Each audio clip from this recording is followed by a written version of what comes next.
హిందువుకి, ముస్లింకి, క్రిస్టియన్కి కోద్దాం రా, నరం కోద్దాం రా, రెడ్డికి ఏదేమంటారు, హిందూకి ఏమన్నా పాలు కారుతేమో చూద్దాం, ఏమంటారు గోల్డ్ సిల్వర్ ఏమన్నా కారుద్దేమో చూద్దాం, ముస్లింలకి ఏమన్నా బ్లడ్ కారుద్దేమో చూద్దాం, లేదంటే ఇంకోటికి ఏమన్నా పాలు కారుతేమో చూద్దాం.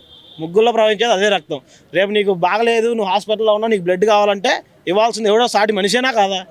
అప్పుడు వాడు దేవుడు అవుతాడు. కులఘర్షణలు మాకే లేవు, మీకెందుకు? కులఘర్షణలు, మత ఘర్షణలు, ఈ ఏమంటారు రిజర్వేషన్లు, ఒక ఎలక్షన్స్లో పాలిటిక్స్లో కానీ లేదంటే స్కూల్లో కానీ ఈ రెండు దగ్గర తప్ప ఎక్కడన్నా మనం చూసామా?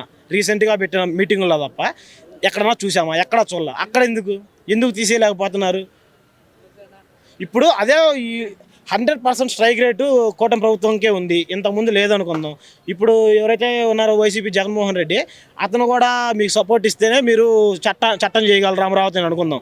ఇప్పుడు మీకు 164 సీట్స్ ఉన్నాయి, సింగిల్గా వెళ్ళిపోవచ్చు, సింగిల్గా చట్టం చేయొచ్చు. ఎందుకు చేయలేకపోతున్నారు అమరావతిని? ఇప్పుడు సింగిల్గా మీకు ఉంది కాబట్టి సింగిల్గా చట్టం చేస్తే రేపు జగన్మోహన్ రెడ్డి వచ్చినప్పుడు దాన్ని కదిలేడు కదా, కదిలేడు, మీరు చట్టం చేస్తే ఎందుకు చేయలేకపోతున్నారు?